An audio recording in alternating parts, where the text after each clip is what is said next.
Siyempre, loving, friendly. Of course, kalmado kasi akong tao. So, para rin sa anak ko, parang lang kaming magbarkada. Kikay, makulit, friendly, and super mom. Very hands-on and loving mommy po ako. Very selfless po talaga ako. Hindi ko iniisip kung may time pa ba ako sa sarili ko. Lagi kong iniisip yung para sa kids ko lahat. Normal day for me is, masasabi ko na very challenging po siya. Kasi from the time na, lalo na kapag may pasok ang mga bata, super challenging. Mapaumaga hanggang gabi is dapat gising ka at live na live ka. Normal day, simple lang. Pray and then lalabas ako sa umaga. Kasi mahilig ako magpa-araw. Sa quarantine, alam mo na, kailangan talaga may physical activity outdoor lagi. Yung normal day ko kasi paulit-ulit na lang siya, wala nang bago. As in, pagkagising ko sa umaga, mag-aasikaso ng breakfast sa family, sa mga kids ko, sa husband ko. After that, papasok naman ako sa work. Parang paulit-ulit na lang yung routine. Lagi ka na lang isip ng isip kung ano ba yung kaya mo pang i-provide para sa family mo. Yung normal day sa akin yung walang pahinga na mami. Kasi pagising mo pa lang sa umaga, nag-uumpisa na lahat ng dapat mong gawin, asikasuhin, tapos magbabantay ka ng tindahan pa kasi doon hinuhugot lahat ng gastusin ng pamilya. Kaya dapat pagising mo pa lang energetic ka na para gawin lahat ng house chores. Siguro magbi-beach. Pero syempre sama ko pa rin yung daughter ko, yung family of course.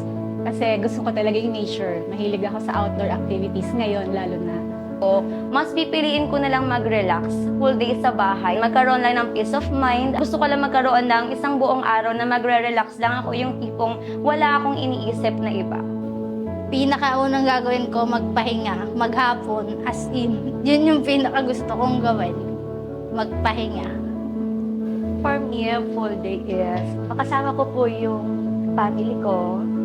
And kumpleto po kami kasi lagi po kaming dalawa ng anak ko. So, mas gusto ko po yung kumpleto kami. Eh, kung saan masaya po yung anak po namin sa mapupuntahan namin. Yes po, lalong-lalo na kung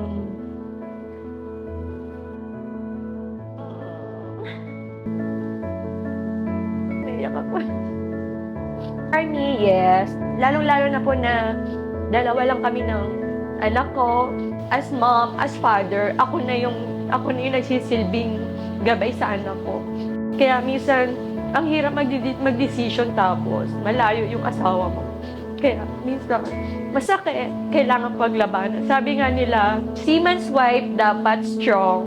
Madaming moment po, lalo na pagka nadidrain or dumadaan yung anxiety. Hindi kasi maiiwasan, lalo na pagka may mga challenges na dumadating sa pamilya namin. Meron minsan, nagiging strength ko talaga palagi yung mga anak ko. Bilang mommy, tao lang din tayo, di ba? Nauubusan talaga tayo ng lakas, pero as a mom, hindi natin pwedeng isipin na mahina tayo kasi tayo yung sinasandalan ng mga anak natin palagi. Oo. May ganun talagang moment. Lalo na in my case kasi nga maaga ako nag-asawa. So, maaga rin ako nagkaanak. So, parang bata pa lang ako, na-drain na ako agad. Siguro yung time, I got married early. So, hindi ko masyadong na-focus yung sarili ko at the age of 21. Inasikaso ko agad yung family ko. Teenage mom talaga ako actually. So, syempre, sinacrifice ko unang-una sa lahat yung studies ko. Mas pinili ko magtrabaho para sa mga anak ko before ko unahin yung study ko. Kasi sa ngayon, sa panahon ngayon, sobrang hirap talaga ng buhay. So, kinakailangan mo talagang mag-isip kung paano ka ba makakapag-provide, especially may mga kids na tayong iniisip. Panahon, oras, giniba ko po yung work ko. Siya, from 6 years old, ngayon, is 12 years old na siya. Masasabi ko na, nabigay ko yung oras ko at panahon ko sa kanya. Unang-una yung oras.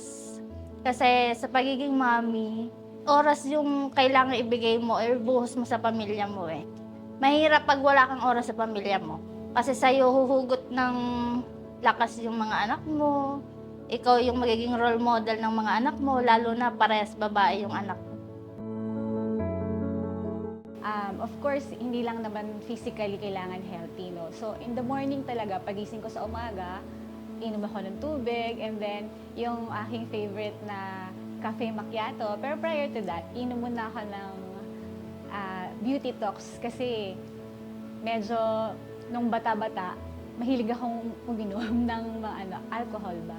So, may nagsabi sa akin na baka tulong daw yung glutathione para ma-cleanse yung body natin. So, kailangan ko yun as a quarantine. Sa gabi, sinisingit ko yung walkings. Tapos, may mga iniinom akong vitamins. Meron akong, umiinom ako ng Ana E. Tapos, sa gabi, bago ako matulog, umiinom ako ng cantaloupe melon, ganyan, para fresh lang pagising mo kinabukasan. Drinking of Lock Slim. Lalong-lalo na po yung dark chocolate, which is one of my favorite. Breakfast, lalong-lalo na po sa gabi. Dahil minsan po kasi hindi na ako kumakain sa gabi. Yun na lang minsan yung craving ko. And talagang ramdam na ramdam ko na busog na ako doon. As a mom of two po, lagi kong mini-make sure na always fully charged din yung katawan ko. So, I'm always taking vitamins and sinasabayan ko din yan ng pag-take ng Lock Slim. Huwag tayong susuko, huwag kayong susuko. And lahat ng pagsubok andyan. Pero ikaw, kailangan matibay ka, strong ka kahit saan. Maraming pagdadaanan, pero kailangan mo pa din maging matatag para sa sarili mo. Laban lang kasi tayo yung magiging role model and lakas ng mga anak natin. So pagka mahinang nanay yung nakikita nila, parang ang dating sa kanila ay okay lang na mahina din ako kasi yung nanay ko mahina din naman. Alagaan din natin yung sarili natin kasi sa atin huhugot ng lakas yung mga anak natin. Kaya dapat tayo yung pinakamalakas sa paningin nila. So, ang ma-advise ko lang din sa mga co-mommies natin dyan is laban lang. Huwag tayo magpapa-apekto sa mga pagsubok or hamon natin sa buhay. Always laban lang. Message ko para sa mga moms na katulad ko is, of course, mahalin natin yung family natin. Pero mas mahalin natin yung sarili natin. Sabi nga nila, di ba, you cannot pour from an empty cup. So, kailangan unahin natin na mahalin yung sarili natin para mas ibigay natin yung love para sa family